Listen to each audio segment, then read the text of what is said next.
Tillotson, I see that you have a child. How old is your little one? Oh, 6. She's 6. 6 years old. That's a fun age. That's a really fun age. Does she have you hold her a lot? Not too much anymore. She's pretty busy. Okay, trying good. to be independent. Good. So that way we don't have to use our hands and arms. Not for that, but a lot at work. For sure. Okay, so what we're coming up with on as we look at our chart and piece everything together is a little bit of double crush syndrome. And I know you probably have already kind of self-diagnosed seeing carpal tunnel a lot in the OT department. I'm sure you see people repetitively doing the same thing, complaining of some carpal tunnel. But it's going to be a little bit more complex than that. So I'm going to talk to you a little bit about the double crush and what that actually means. But first, I do have a question for you. I see on your chart it says you're taking Celexa for your depression. How long have you been taking that? Probably about 5 years or so, right after I had my daughter. So. Okay, understand. Okay, so I just wanted to make sure that that wasn't related to our symptoms that we're having, because that is connected with some joint stiffness and soreness, and just wanted to make sure that wasn't tagged along with what we're talking about here. So I know you're at work, standing or sitting at the computer a lot and doing a lot with your hands. So double crush, let's talk a little bit about that. So carpal tunnel is where we're dealing with a lot of pain here, and sometimes numbness in our wrist, and we've seen that before. You're familiar with that. But what we're looking at in a double crush is we want to trace this all the way back up to the source. So what's happening here is added factors. If you don't mind, I'm going to show you with this little illustration. The carpal tunnel, we know, not to insult, but just illustrate, has that little half pipe there. The tendons run through there, and the median nerve, and then it's capped down by that transverse ligament. Well, if we're on a computer a lot, pressing down, it's going to cause a lot more pressure, and we're going to have some more symptoms with that. But we add to, as we trace back up, when we look at the source, our nerves obviously come out of our spine. We know this, and as they come out, they branch out. When they branch out into the brachial plexus, into the shoulder, they pass under that clavicle and into the arm. And when they do, sometimes we can have some compression issues there. So there's your double crush. There's the second-ish part of the crush. So we're compressing that nerve in more than one location, and we're causing issues along the whole line, if you will. If it's an electricity line and we pinch the line here, we would have trouble getting electricity down here, and then so on and so forth. Now, here's the deal. Postural issues sometimes can contribute to that. So notice a little bit, especially in our evaluation, that we have a little bit of a forward neck and a little bit of rolled posture there. So I know that's kind of work related. Sometimes I'm guilty of that on the computer, charting and doing things like that all the time. So that can contribute. Another thing I see that you're having issues with is the sleeping. So that is not good, especially with a small child having to work and everything else. How do you sleep normally? What position would you say? Normally I sleep on my side, kind of curled up. Okay. So sleeping on our side, curled up into this position is another added factor that could compress that area. So a lot of times people wake up with some of those symptoms in the throughout their arm, that tingling and numbness and even pain into their lower arm. So it's not just here. I know here's where my problem is. Here's where my problem is. So we're going to combine those, and we're going to just say double crush. And again, it's tough to visualize, but if you visualize it as that wire, we're just having issues all along that wire. Now, how are we going to deal with this? Okay. So we're going to do a little technique, and I'm going to show you this today. It's called nerve gliding or flossing, and it's not that super move that the kids are doing. Yeah. Does your daughter know how to floss? No. She doesn't? Okay. Not that I know. Okay, so I'll explain to you how this works, because I always like to tell people why we're doing what we're doing. So how this works is with the nerve gliding or flossing, as we look at the nerve, it's wrapped in a sheath. So that sheath protects the nerve and helps signals move faster, Mhm. but it also can kind of cause some issues along the way if there's injuries, especially compression injuries. So what we're going to try to do is try to move that nerve through the sheath Mhm. and try to see if we can free up some of that and make some more mobility and decrease your pain along the way with Okay. that mobility increased. Now, we're also going to talk a little bit about some home care, and I'm going to throw in a little bonus for you, some work care to kind of keep you at it, because I know you can't just take a day off, pretty much like me.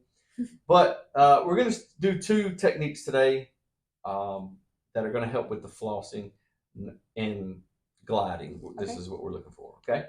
So one, we're going to start really simple. Okay. One thing you want to keep in mind when we do these techniques is I want you to think about like Mr. Roboto. Mhm. All right. And the motions are going to be somewhat robotic looking, and that's the way we want to kind of break them down. So don't get caught up in movement without a purpose. Okay. All right. So the first thing that we want to do before we begin is we want to start in a good posture. So I want to give you a little bit of a feedback device that we can use and a visual that we can use when we're sitting at our computer or charting or maybe sitting watching TV or just kind of relaxing. Is we're going to try to visualize that I have this pen and I'm going to place it between your shoulder blades. And I want you to try to pinch this pen with your shoulder blades. You're going to pinch it and you're going to push it down. Okay. Okay. Then I'll place that pen right there. There we go. Good. Pinch and pull down those shoulder blades. Good job. Okay, so this is our starting position for all of these therapies. Okay. And actually, this is a really good starting position when we start adding in our physical therapy exercises that we're going to be doing a little bit later. Okay. So, shoulders sucked down and back, and that's our good start position. So let's just start off on our right side, and I'll just have you mirror me. Okay. So we're going to go into that strong woman pose here. Here I am strong. Clench the fists together. Really, really simple movement here. We're going to try to clench the fists together. Then we're going to open up, point to the sky. Then we're going to hold that platter out here. Then we're going to spread those fingers out. Then we're going to rotate around that platter towards, all right. And if you can tolerate, we're going to pull down on that thumb just a tad. All right. And then we want a nice, easy out of that. The reverse. Close those fingers. Back to the sky. And let's go through that one more time. There. Open. Reverse. Stuff. Pull down. Now, if this is irritating at all, or it causes you more pain, then we're just going to stop that. Okay. So we're going to let pain be our guide through this. Do about 2 more of those. There. Open up. Pull down. Stuff. Remember to keep those shoulders down. Good stuff. Up. Back down. Open the palm. There. Cool. And then back the other way. Okay. It's perfectly okay to have sound effects on these things. I do sound effects in my daily life. Okay, now we're going to get a little bit more complex. And since we just worked that side, we are going to do these on both sides. Mm-hmm. But since we just worked that side, we're going to give that side a break and we're going to show you this other technique. And then you and I will get into a little bit more of a session here. And I'll also talk to you about some of the home exercises and home care that we did. Okay, perfect. All right. So this one's a little bit more complex. Okay. Okay. So we're going to use the same position here. Strong woman. Suck those shoulder blades down and back. Good stuff. Okay. Here we're going to involve the head in this process. Okay. Mm-hmm. So we're going to move the palm away from us. Open that palm up there. Then we're going to extend the elbow out. And then if we want to add 2, lean the head away there. Now we're going to move all this back and roll it up into a ball. So here we go. Up. And then lean it that way. There you go. A lot of people like to call this one the teapot, if you can visualize that. I'm a little teapot. Remember that one? Oh, yeah. Do you do that one with your daughter? Yes. Oh, it's a good one. Okay, 2 more of these. Here's my spout. Just don't get all steamed up in here. One more.